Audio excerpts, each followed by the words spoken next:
Qadrli do'stlar, o'tgan darsimizda data types mavzusini o'tgan ekanmiz.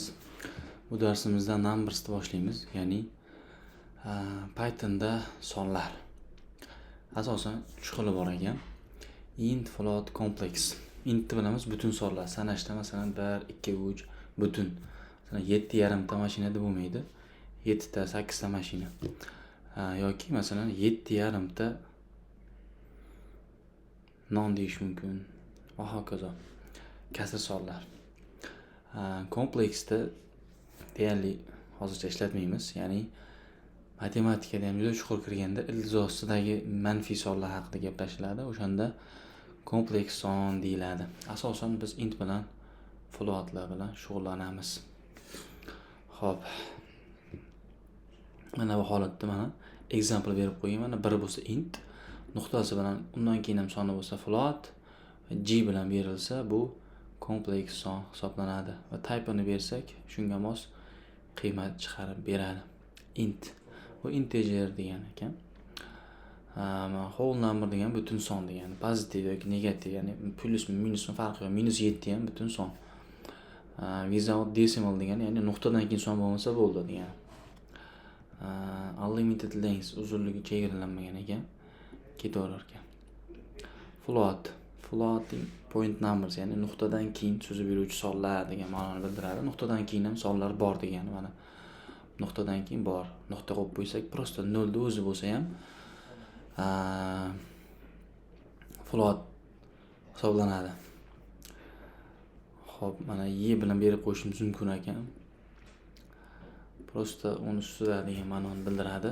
Pythonda ham yozib qo'yishimiz mumkin. 35 y3 nima degani? Xo'p.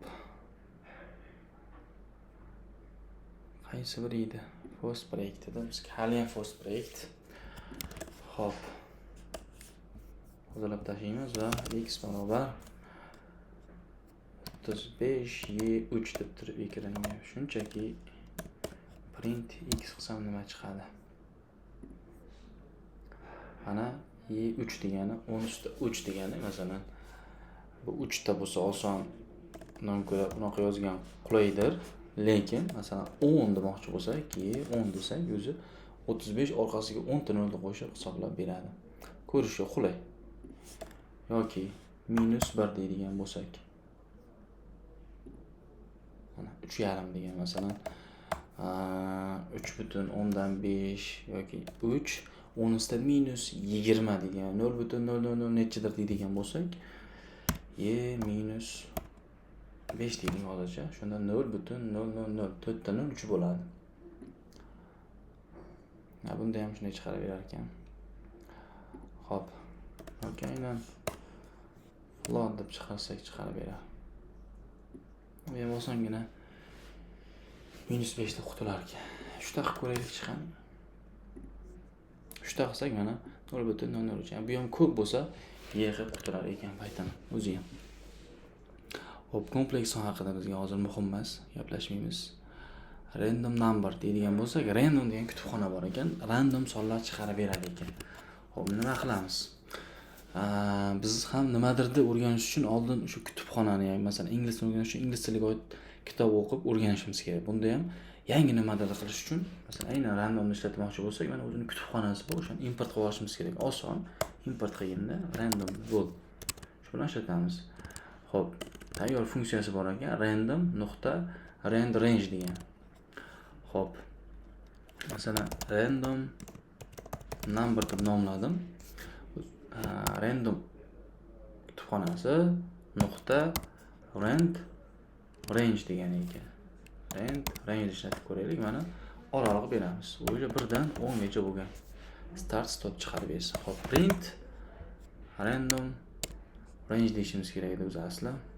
Mana 9. 1 dan 9 gacha random son chiqarib beradi. 2 bir safar mana. Keyingi safar 2 yana. Keyingi safar yana 2, keyingi safar 3, mana hokazo. Buni o'zgartirishimiz mumkin. Masalan 100 gacha desak, 1 dan 100 gacha har xil sonlar chiqib keladi. 65, 75 va hokazo. Xuddi shunday qilib davom etishimiz mumkin.